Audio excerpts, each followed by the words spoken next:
Welcome to World Voice Day at 2023. It's hosted by the UND Student Organization of National Association of Teachers of Singing, or UND SNATS for short. The campaign theme for World Voice Day 2023 is Your Voice Matters, which was chosen by the Voice Committee of the American Academy of Otolaryngology and Neck Surgery, and it's by the people in charge of the Voice Committee. World Voice Day is an international celebrated event held on April 16th annually. The main goal of World Voice Day is to increase public awareness of the voice and alertness to voice problems. Many professionals work with SNATS chapters around the world to promote the purpose of this day. These include speech language pathologists, physicians, singing teachers, ENTs, and many other professionals like audiologists, other kinds of musicians, etc., professors. Today we have 3 speakers and 4 student performances to celebrate today. I'm going to do a quick introduction of our speakers quick. So the first speaker we will have is Dr. Novak, who is a UND professor and audiologist. She'll be presenting useful information about hearing loss and how it affects musicians, especially singers. Ms. Brynn Shirley, who is a senior at UND majoring in communication sciences and disorders, she will be presenting her honors research about vocal hygiene. And then Dr. Templeton, who is an assistant professor of voice at NDSU, who will educate us about how to properly use semi-occluded vocal tract exercises to improve singing. We are extremely excited to hear the valuable information that these speakers have to share, and we are excited to hear the students perform. Let's begin World Voice Day with a student performance by Kétina François.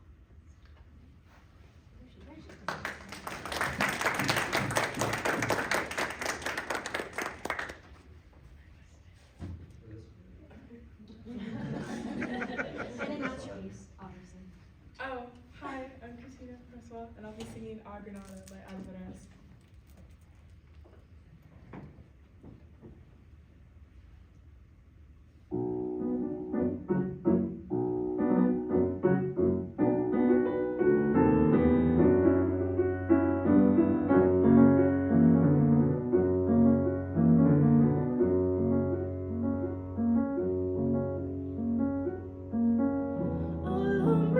Mis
Thank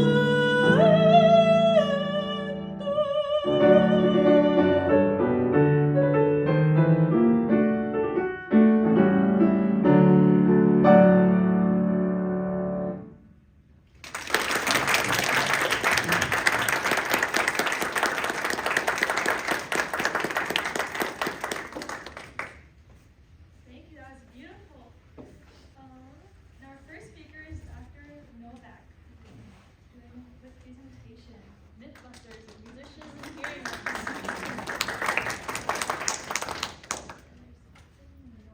Oh, perfect. Can everybody hear me? Perfect. So I'm Dr. Novak. I'm the audiologist from over in Communication Sciences and Disorders. So I'm really interested in hearing and how sounds can start to affect our ability to hear. So today we're going to talk about musicians and hearing loss. Okay. So typically when we're thinking about hearing loss related to noise, right, we're not thinking specifically musical noise. We're thinking more noise related to working at a noisy job or being exposed to other loud sounds like being in the military, things like that. That's more noise-related hearing loss. With noise-related hearing loss, we're seeing more hearing loss in some mid-frequencies. Okay, so it's very different than what we see specifically in music-induced hearing loss, where we see more mid to high frequency hearing loss because the energy in music is much more mid to high frequency weighted. So we see a lot more high frequency hearing loss, specifically with music related induced hearing loss.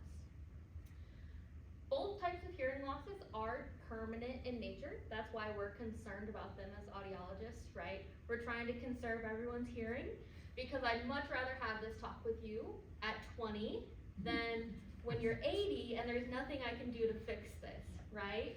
Prevention's really important. Another interesting thing to relate between these two types of hearing loss is usually when I see someone coming in because of like occupational hearing loss is usually the same on both sides. But what I see typically with people with music-induced hearing loss is we're seeing some more asymmetrical hearing losses. And why we're seeing that is because, you know, sometimes depending on the positions of instruments, we can see noise more focused on one ear than the other. If you're thinking of, maybe not necessarily like a flute or a piccolo, but you know, sometimes one ear could be getting more noise than the other. We're also seeing, you know, you could have, depend on your position in the orchestra, right? What would people guess like a very noisy section in like a band or an orchestra? Trumpets. It's always the trumpets. The trumpets wants to be the loudest, right? They always want to be the loudest. So if you have your saxophones, right, next to your trumpets, maybe those saxophones where the trumpets are on their left side, they could see more hearing loss in their left side than their right side. So it really depends on kind of where you are. If you're a vocal artist, right, if you're over here singing at the piano, I like to move around when I talk, I hope that's okay. You're gonna have more noise coming from where the piano actually is. So you have a higher chance of seeing some asymmetrical hearing losses. And I'm concerned about those because it's much harder to fit a hearing aid on someone with an asymmetrical hearing loss. There's some balance issues that I start to see. Then we also, depending on, I know my music people are not just vocalists, they're also in the band. They may also be in like a fun, like pop rock band on the side, right? Very involved with different types of music. Even when we're seeing things like that, if you are, you know, have a lot of amplifiers or speakers set up, seeing some hearing loss also caused by those. And then we also see some associated auditory disturbances. This is where I start to get really concerned about my musicians, right? So obviously hearing loss is one consequence of hearing loss. I still put it on the list because I felt like I needed to state it twice. But what we're also going to see is we're going to start to see some distortion of our sounds and distortions of speech sounds specifically. So when we're seeing this, we might start to have issues with some pretty high frequency consonants. So it sounds like s, t, right? Those are some very high frequency sounds that bring a lot of clarity to our speech and also to our singing, right? We have to focus a lot on making our consonants audible. So when you start to have hearing loss, especially since, you know, we're having some more high frequency and from energy with music-induced hearing loss, you might start to struggle more with hearing the difference between S's and T's and different sounds like that. Or you might start to hear everyone saying, oh, everything just sounds kind of mushy, right? Those are some consequences of music-induced hearing loss. We also have issues with tinnitus. Has anyone here heard of tinnitus? You might have also heard it called tinnitus. It's the same both ways, right? When we have things like tinnitus or tinnitus, that can start to cause you issues when you're performing, right? Tinnitus can become a very debilitating condition where people are hearing sounds that aren't actually existing out in the world, right? So that can cause some issues, especially for our performers. Then also hyperacusis. Has anyone heard of hyperacusis? Yes, got a couple of my CSD people. Hyperacusis, where you start to become more sensitive to sounds that those around you don't find loud. So these are the people where they walk into a very crowded place and they're covering their ears because it's very loud, even though you find it normal. This can be another consequence that we see with individuals with music-induced hearing losses, which is concerning because as you've probably seen, it's kind of loud. It's kind of a loud profession. You know, you're exposed to some loud noises. And then also we have diffucus. That's where you start to hear like multiple pitches, which can become a very big problem, right, for our musicians in the room. You start to hear two pitches in one. So these are some of the consequences that we can see if we're not taking care of our hearing. Are there any questions? I love questions. If anybody has them. You can tell I'm a professor because I love questions. Yes, I can hear you. I also love getting those jokes. So when we're thinking about hearing loss, myth or fact, music-induced hearing loss is permanent. Anyone have a guess? Yes, it is confirmed. We do have permanent hearing loss associated with music and music-induced hearing loss. This is typically referred to as like a sound thermometer or a noise thermometer. And this is kind of one where you can kind of gauge how loud a certain situation is. So down here in the greens, these are very soft sounds, all the way up to very, very red sounds, right? Once we get to sounds above 85 dB, that's where we start to see sounds become harmful. Typically, OSHA or NIOSH will say if you are exposed to anything above 80 or 85 decibels for longer than 8 hours, you're going to start seeing some permanent hearing loss.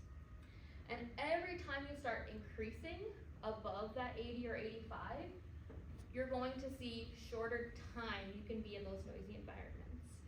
So if you're maybe at, I don't know off the top of my head, but like 100 dB school dance, you might only be able to be in that environment for a couple of hours before you start to see some temporary or permanent hearing loss.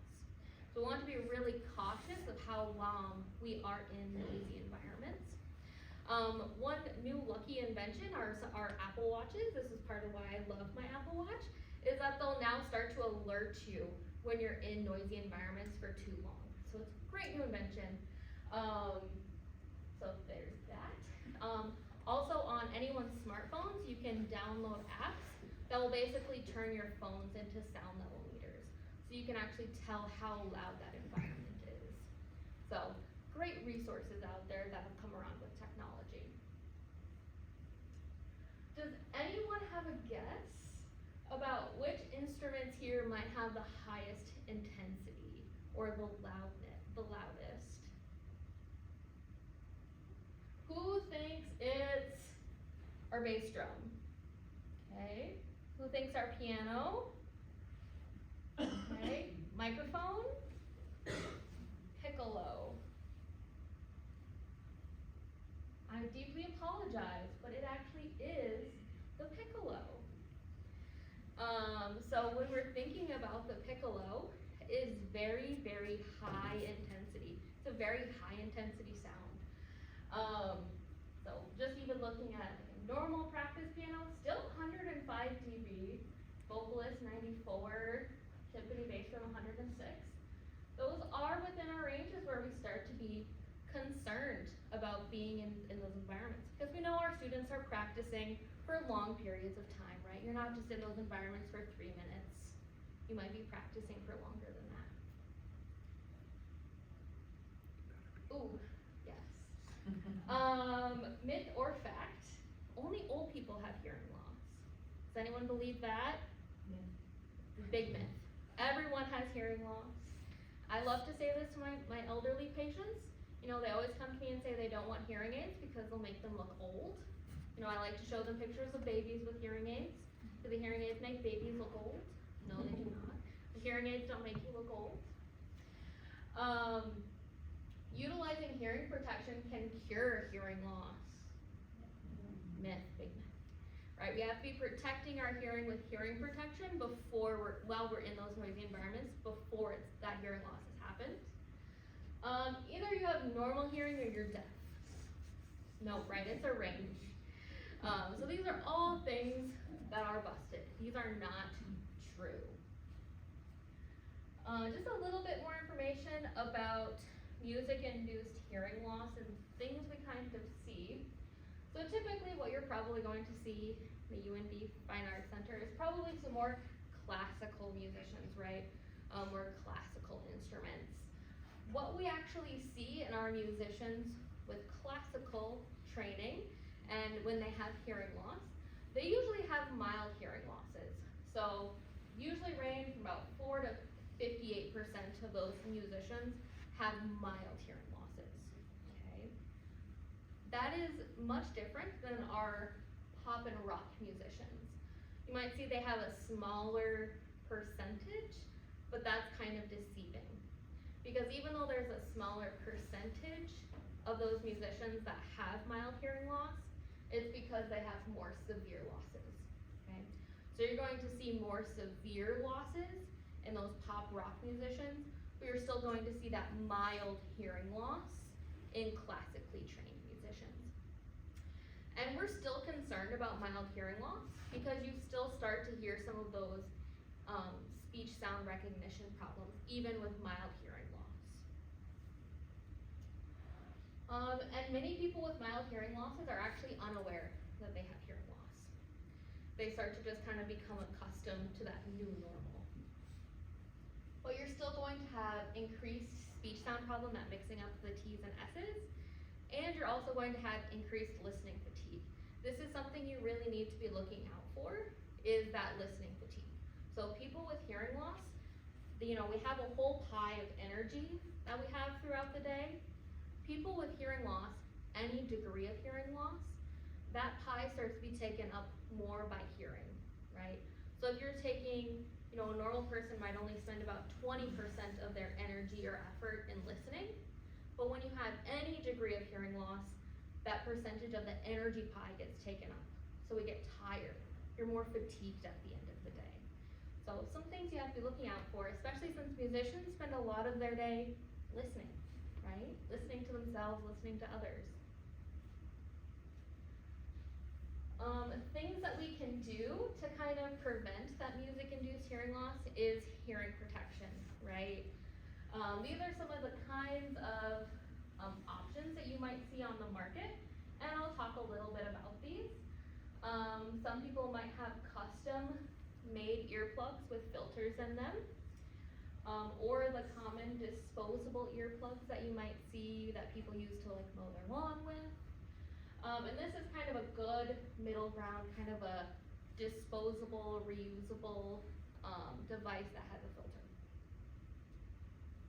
And why we're kind of interested in something kind of like this over this is because of their frequency responses.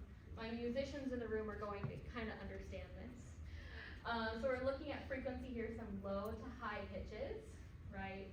With our standard earplugs, you're seeing more reduction or attenuation of sounds in those high pitches, which is great if you're trying to attenuate the sound of the, like mowing the lawn. But if you're trying to like actually practice and work on pitch and kind of running through things, having different attenuations of frequencies can actually throw people off quite a bit. So that's why we like to look at something with more of like a filter, because it has much more of an even distribution of that attenuation. So much better for a musician. So you're gonna look for a level NRR across frequencies. What is the NRR? It's just that amount of noise that's being reduced by the device. So that's what's happening with the NRR. On the market, if you go to Menards and you look at hearing protection earmuffs, you'll usually see an NRR on the box. They range anywhere from 0 to 33. But if you only take one thing away, just know that that's just in theory. That's a caveat. That's what they were able to generate in the lab. They had like a mannequin that they just shoved the earplug all the way into their fake ear. That's how they got that number. So you're not actually going to be using that device the exact same way in real life. So what you should do is take this number, subtract 7, and divide by 2. That's the actual NRR you're going to be getting on the package. That's not much. It is not much, but if it takes you from you can only being in this environment for 30 minutes without getting hearing loss to 3 hours, you know, that's a big difference. The NRR is not real. So this is a company that actually took different hearing protection that was on the market. The words don't matter, but this is what they were measuring in the lab with their mannequins. And this is the actual NRR that it was found in real life with real people. So not good.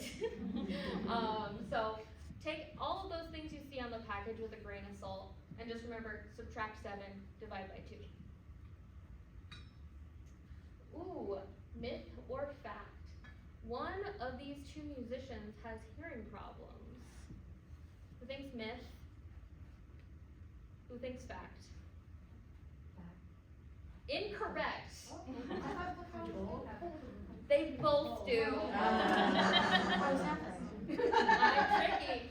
Yep, so Phil Collins does have hearing loss. It actually stopped him from, he's not touring anymore because of his hearing loss and how it's affected him. But will.i.am, a hip hop artist, he actually has really bad tinnitus issues, and he's become actually a big advocate for those with tinnitus.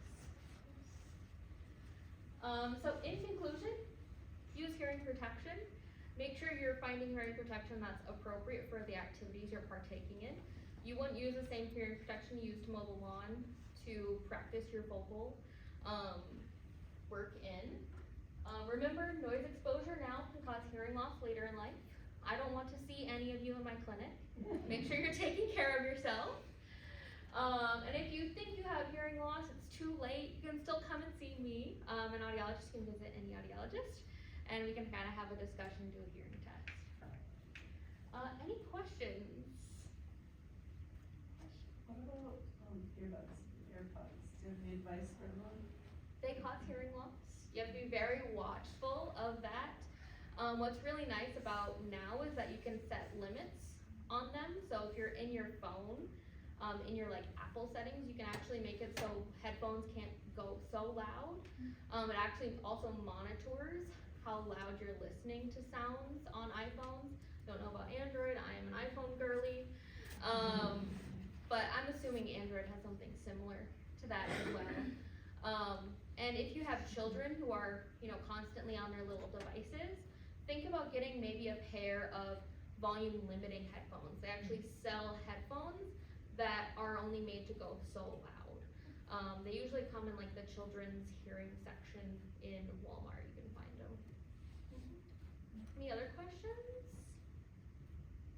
Okay, well, thank you, and I hope you all have a great day.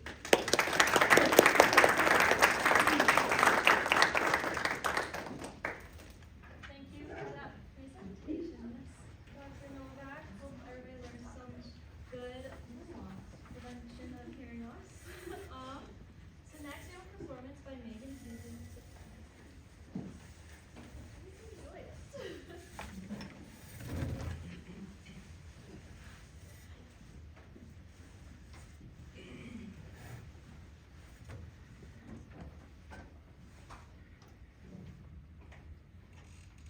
singing Das ist ein Takt by Kylar Motzan.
Thank you so much for that performance. Next we have Miss Brynn Shirley, who's presenting her senior research project for honors. Hi everyone, I'm Brynn Shirley. I'm part of the Communication Sciences and Disorders program here at UND, but I actually was in concert choir for 3 years and an EXA, so I have loved my time with UND music as well. Unfortunately, I had to stop because grad school is kind of a big thing, but yeah, I'm a senior. I will be going to grad school this fall for speech pathology, and maybe you're thinking, I don't really know what a speech language pathologist is. I would love to explain it. No, we don't just fix R's and L's. We have actually a lot more of a job than that. Speech language pathologist works with people from all age groups, from birth to end of life geriatrics. So it's a very complex and large field.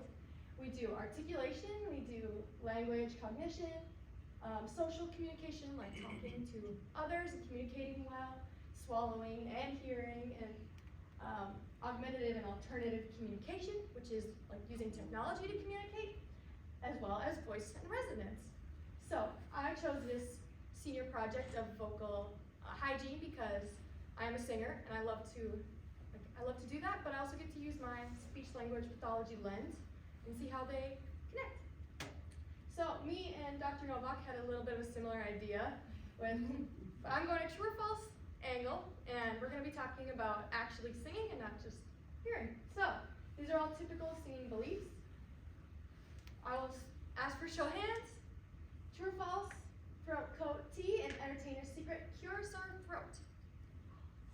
Think about it for a second. If you think it's true, you can raise your hand. Very good, you guys. You think it's false? There we go. They are not a cure. If you're having throat pain, that is a red flag. You probably should not be singing that day. And throat coat is not going to fix it. I have fallen into this trap before. It feels nice. And it's fine. It feels great. The next day is usually not so fun. It can lead to more problems. But however, like if you feel slightly raspy or something like that, it can be a slight help. It can help lubricate from like the steam of the tea basically, but it is not a band-aid. It doesn't cure. Next one, true or false? Whispering is not a good way to save your voice. Hands for true. Hands for false. Very good. It is true. I would not have thought this right away. I think that's what's so great about looking at the speech pathology lens is whispering actually uses different muscles than talking and phonating as we call it. And it can create poor vocal production habits. And it dries up the layers of the vocal folds, which we'll talk about more later. Next one, cold beverages, coffee, and alcohol are bad for the voice. Hands for true. Hands for false. This is a little controversial, but I'm going to say false. speech pathology. We don't fully support something unless there's hard science behind it. And this one actually is more of a belief, and I don't think it's necessarily wrong, but there is no hard science that cold beverages do not have a negative effect. Coffee and alcohol can promote hydration. Apparently, I wouldn't quite live by that. Water is still a much better way to go.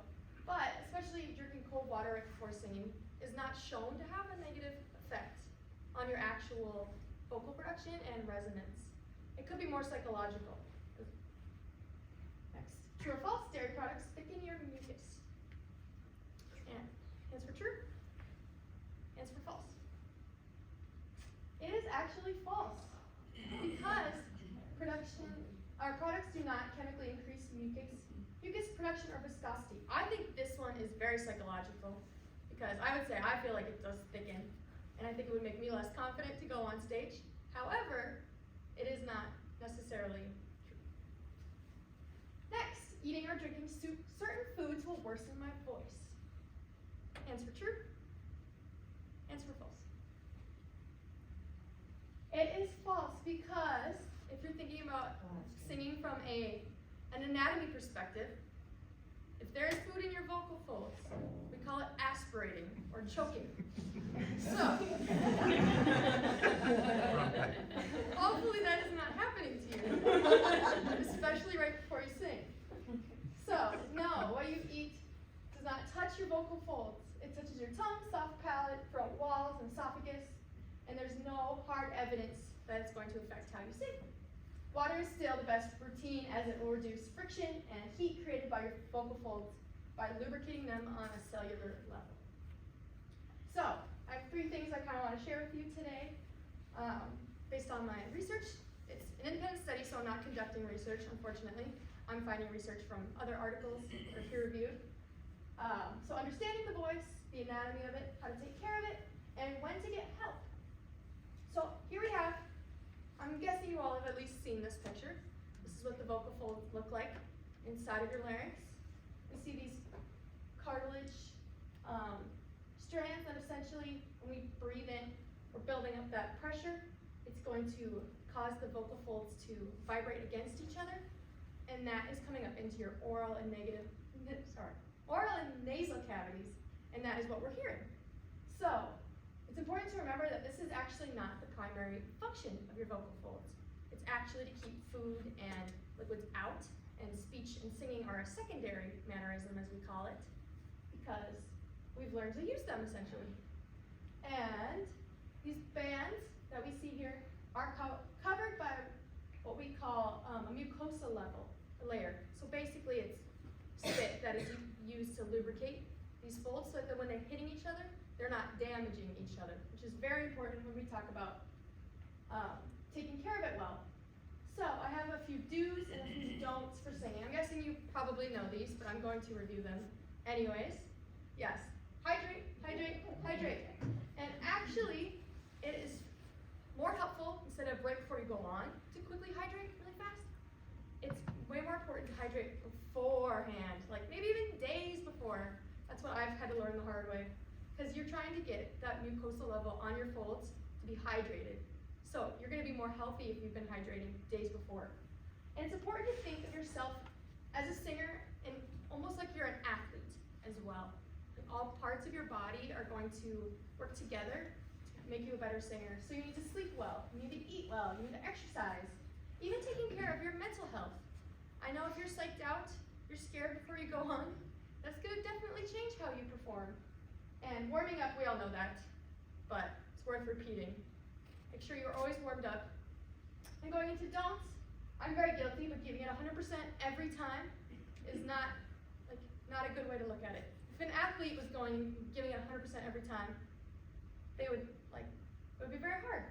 And that's how singing is too. You should work up to those 100%. Overuse is very hard, especially in a musical theater context or singing in multiple choirs. Overuse is very common, it's very prevalent, and it can lead to problems we'll talk about in a second. Singing out of your range, I know I'm tempted as well. You feel like you want to be a soprano when you're not. We've all been there. But it's important to stick with where your voice is able to sing and sticking to that range and getting comfortable and confident there. Singing when you are sick, I know we live in North Dakota and you're sick a lot, but if you feel any kind of pain, your body is telling you something is not right and you need to listen to that. And smoking, because we're breathing in, we're getting that pressure, if you're filling your lungs with toxic chemicals, it's going to affect how you sound. So, I was talking about that vocal abuse. Here we have actual pictures of it. It's important to note when you feel that hoarseness or your range is a little more limited or fatigued. These are all painful. Your body tells you when you're feeling these things. And we have here, these are called nodules.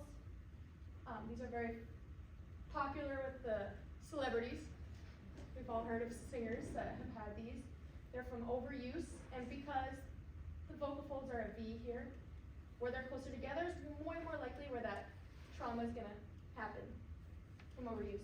We have polyps, which are more like a little ball. It's going to make you sound more raspy, and those need to be treated with surgery. We have Ricker's edema, and we have laryngitis, which I'm sure almost all of us have dealt with at some point. If you feel like these are something you're worried about, it's important to go see a doctor or get help, and then you can talk to an SLP. They can help you, like if you had a surgery and you're recovering, or you feel like you're worried you could get to this point as a performer, an SLP could be very helpful. So now I have some resources that I have been looking at that I find very helpful, that you might find useful as well. Here is an article I found by a speech pathologist who works for Broadway, film, and TV. When they used to think when you have laryngitis that you should just completely vocal rest, like do not sing at all. And we now know that that is not true. It's still a muscle, so it should be working back up to your level, not either completely not singing and then fully back performing. So this article gives some good exercises on how to warm back up again, like humming with your mouth and nose covered so that you're not getting too loud. And because it is laryngitis, swelling of your vocal folds, you should be able to feel that. When you feel like it's going down, that is your at least yellow flag to start trying to sing again. It's important not to push yourself too much when you're healing. And then I have this book as well. It's very helpful. It's really helpful for any kind of singer. It's pretty sarcastic. It's 50 ways to abuse your voice. So don't take the suggestions too literally.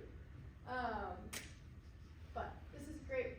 And it's written by professors from this college in Drexel, and they're otolaryngology and head and neck surgery professors. So it's a scientific lens on our music, our art, our craft, which I think is very important for us to take those both into consideration. And that is all. Thank you.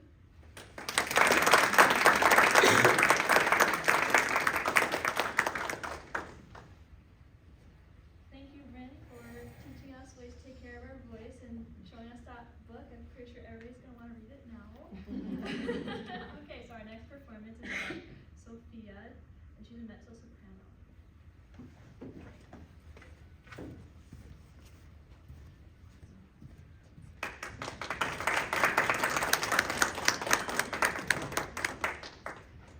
My name is Sophia Roehl. I'll be singing At the River by Aaron Cole.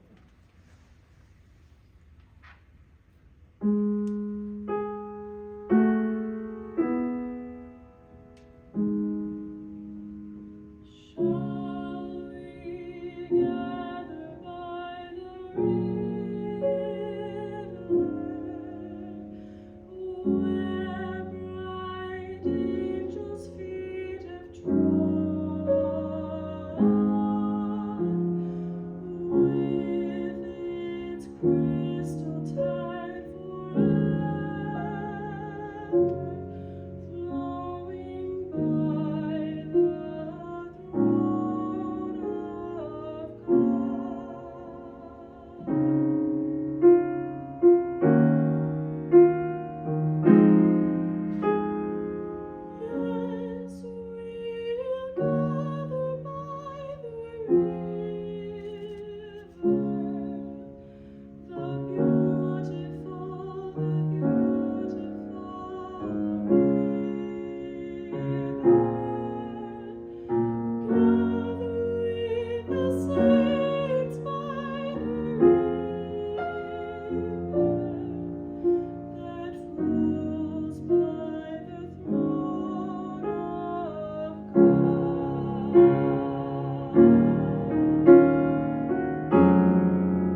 My name is Karisa Templeton, and I teach voice at NDSU. I love all things voice pedagogy and related to voice science. So today I'm really excited to talk about SOVT exercises. Just a show of hands, how many of you are familiar with this term SOVT? I've heard it before. So a few of you. I think most of you may have heard of this category of exercises. You might just not know this name for it necessarily. So I'm going to introduce this term to you. We're going to do some of them, which is fun, so get ready to make some noise. I also have some fun props up here that at that time maybe I could have some help passing out. That'd be wonderful. I could get a couple people to help me with that. So I named this What the SOVT? Exploring SOVT exercises to support healthy singing habits. SOVT is just an abbreviation that stands for Semi-Occluded Vocal Tract Exercises. That's a really fancy title. And if we break it down piece by piece, you can see that means semi is partially, so not fully, partially. Occluded means closed, something that's closed, and then vocal tract exercises. So it is, if you look down here, just to review the vocal tract refers to the container of air that starts right here at the top of the glottis and ends at the lips. And so these are exercises that partially close this air chamber.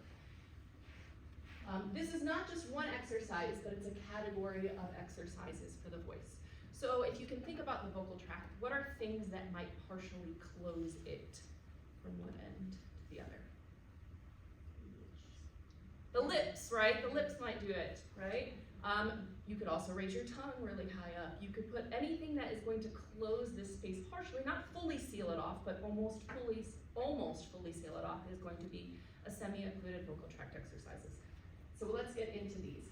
I'm going to give you some different options, and the reason I give you different options is because when you work with singing, with singers, whether you're working with them in a clinic setting or in a classroom setting, or you yourself, if you are a singer, I like to tell my teachers, we teach singers more than we teach singing. Everybody is unique. Not all of these exercises work for everybody. Everybody's body is unique. You might have an underbite. If you have an underbite, buzzing your lips isn't as comfortable for you. You might be working with a student, whose body is made up a little differently than yours is, whose structures are different, and some of these may not feel as comfortable. They might feel painful to that student. And so choosing a different option is always a good way to go. And so I'm going to introduce a lot of different options. If one of these works for you, great. If one of them doesn't, throw it away and use a different one. They all have essentially the same function. So the first exercise is buzzed lips or raspberries. This is actually, if this was a GIF, you could see her lips going boom. So this is just buzzing your lips and making sound through it. So I'll have everybody do this if you're comfortable. So here we are, just. Good. As you're doing this, make sure that you're not allowing the sound to go through your nose. So not.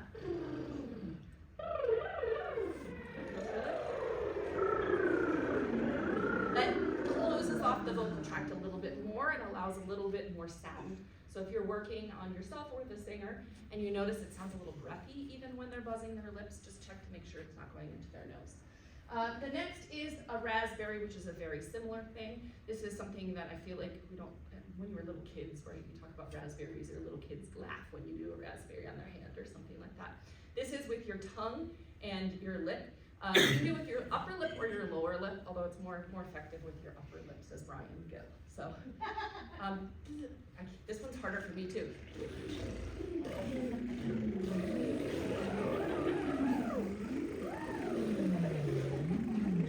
You want to try that? That one to me is a lot spinnier. It's less effective for me, but who knows? You may get with somebody and that's their jam, and it's going to work the same way as these other exercises do.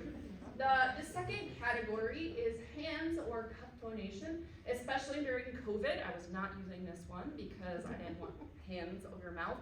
If you feel comfortable, what you're going to do is you're going to take your mouth and you're going to make it into kind of an open ah, and then the hand is going to be kind of in a cup formation like this, and it's going to seal.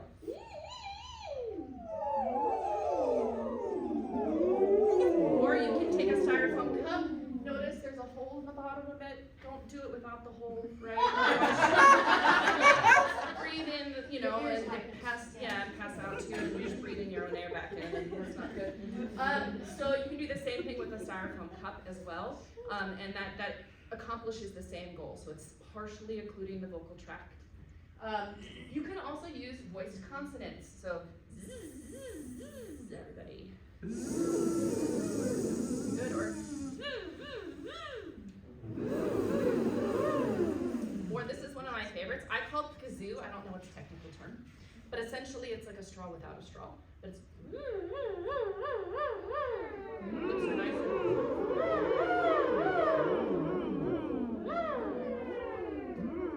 Excellent.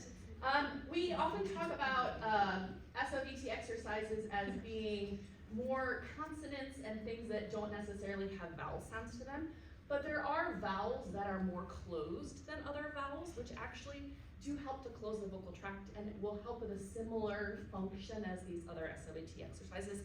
And the most closed vowel that we typically talk about is an E, and with an E, your tongue's really high, and so the mouth cavity is really closed off. So everyone go, E! Good, so you can feel your tongue, if you can feel it arched all the way and touching your teeth. So it's occluding the mouth a little bit more. So if you're wanting, and we'll talk about why we use these exercises, but they deal with breath, especially with young kids, if you're working with them and you want them to find a stronger, buzzier breath, choosing a different vowel, choosing an A vowel is really not the most easy for them. Choose an E vowel because it helps occlude the vocal tract, or you can use one of these other exercises. And then the last exercise is straw phonation, which is, we're gonna play with straw phonation after we talk about the purpose of some of these. But straw phonation is essentially similar to this kazoo, but instead of going, I'm gonna put a straw here, an actual straw, and go through the actual straw. So in a few minutes, I'm going to pass out straws and we'll play around a little bit and you'll have some time to experiment. Any questions before I continue? So why SOVT? Oh, this one's working, yay. During breathing and singing, air molecules actually bounce against each other in both directions in the vocal tract. We think of air coming this way, right? But air molecules are bouncing the other direction too, back to the vocal folds.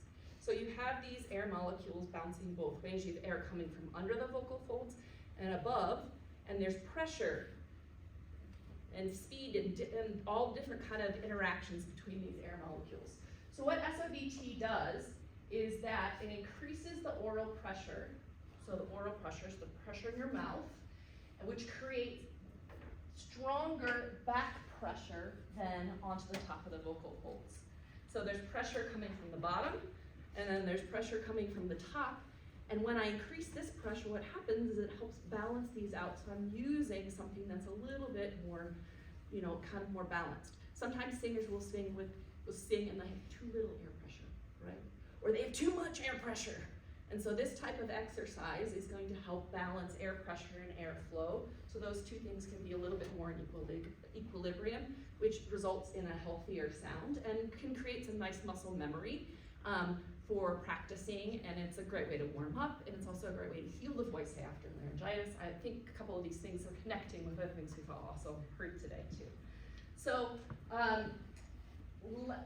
here we go. So you can see these are a picture of the vocal folds. This is an angle if you were to take your head and chop down between your ears like this and peek at your vocal folds. This is what they look like. Here's some of the layers right here. And so again, you have air pressure that's coming down and pressure from the lungs. And so we're looking for these to kind of make sure that we're balancing those two when we're singing. Now, air pressure also feels different in different parts of the voice. You're going to use a different ratio when you sing low, a different ratio when you sing high, when you sing soft, and when you sing loud. So you can also do those types of iterations with these exercises to kind of train yourself to feel what air pressure feels like in different ranges and registers in your voice too. Here is just so you can see, that's what would happen when the air comes through, and they're going to vibrate. This is a very simplified version, obviously, and it's going to be much, much, much faster than that, obviously, as well. If you're singing a very high note, it will be thousands of times a second. So with that, we're going to do some straw exercises, which should be fun. Can I get a few people just to help pass out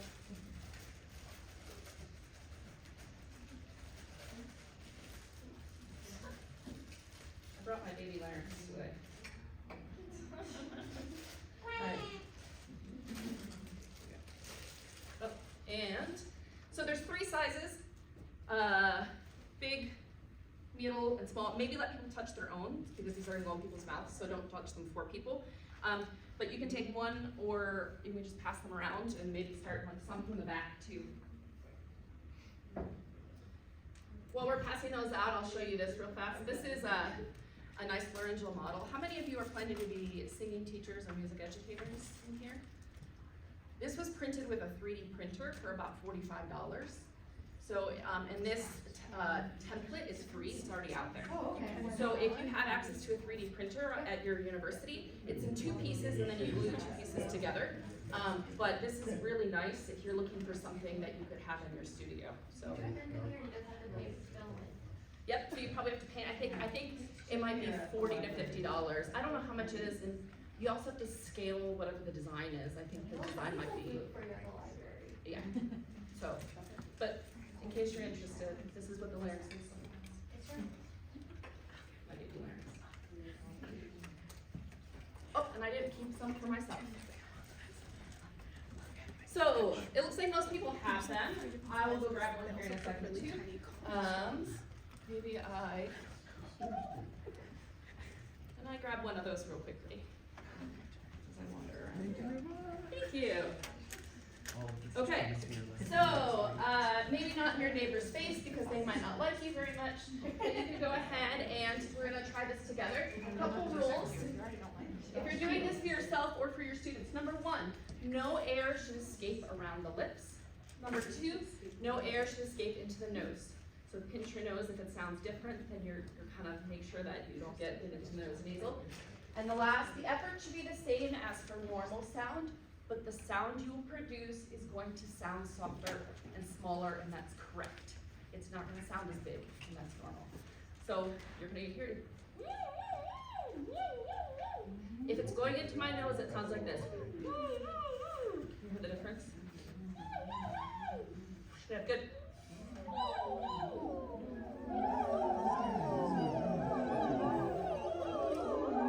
For those of you who picked up multiple sizes, go ahead and try the different sizes. See what you notice.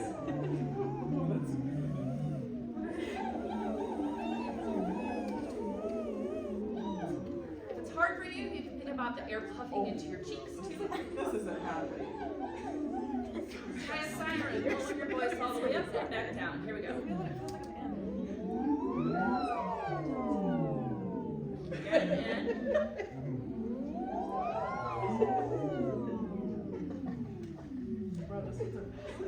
so you might wonder why I gave you different diameter straws.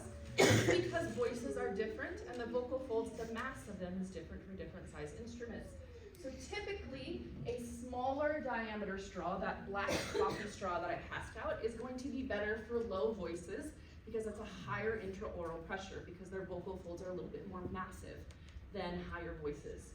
A larger diameter has a lower intraoral pressure. There's less pressure that's building up that's going back to the vocal folds.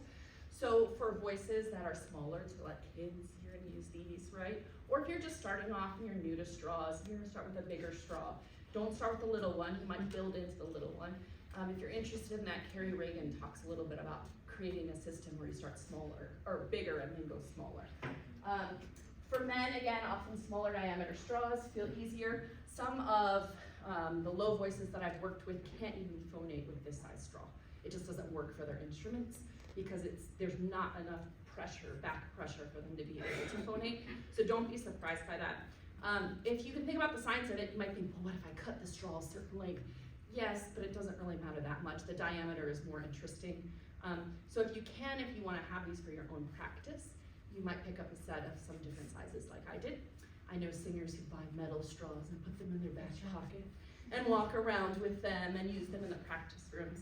But remember, this is the same type of purpose as the other semi-occluded exercises that we did as well. So again, why SOBT exercises? Oops, that went backwards. There is results here. So results, again, healthier singing. So it produces the ideal air pressure and air flow. which often will help fix undersinging, so breathiness, or oversinging, which is pressing. It produces a greater approximation contact of the vocal folds, so the shape of the vibrating edge actually changes when you have equal pressure on both sides. It becomes more rectangular, and you get more mass vibrating, which is kind of cool, which is why the sound gets kind of fuller, but it's also fuller in a free way.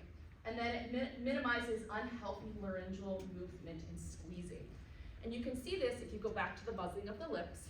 If I underbuzz my lips, what happens? Everybody try to buzz your lips, but use less air. They don't buzz, right? This is almost like what's happening here. Now I want you to over-pressurize as you buzz. Can you feel all those extra muscles you're using, right? So if you can get it to buzz, everyone go back to that normal healthy buzzing. It's the same kind of image as what's happening here. So it creates a healthier singing where you're not overdoing or underdoing, but everything is just right, kind of that Goldilocks zone. Any questions? I've also included for later on, because we don't obviously have time now, if you're interested in kind of what a teaching plan would look like to use this in a lesson, this is kind of what a little teaching plan would look like, having them sing what the teacher says, what the student says, what you would assign as homework, and you could even just practice this a couple times to kind of get an idea of how you might use SOVT in an actual lesson and what you might do with it. So I included that if you're interested in that, and this is just something I just quickly wrote up for all of you. Great. Thank you so much. Thank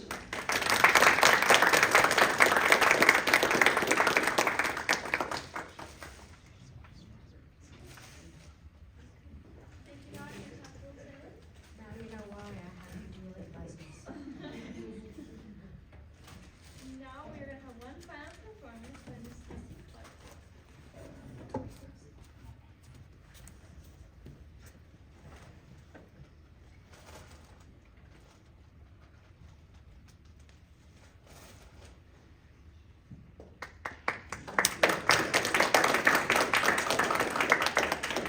Hello, my name is Lisi Clarke, and I should like to sing for you Aria del Vagante by Vivaldi.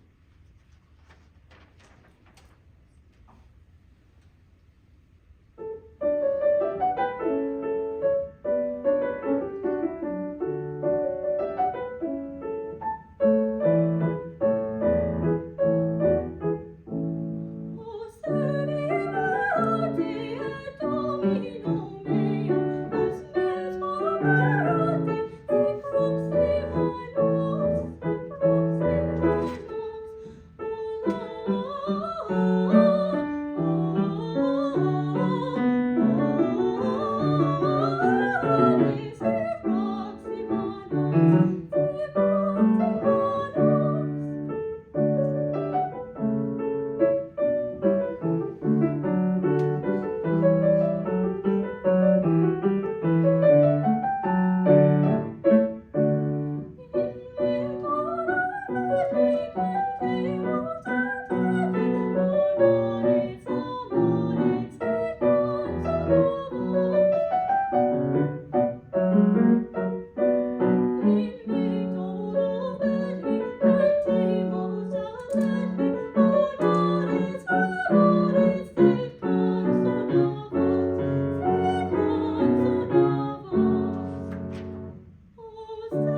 stop by and please eat some desserts because we do not want to take any home.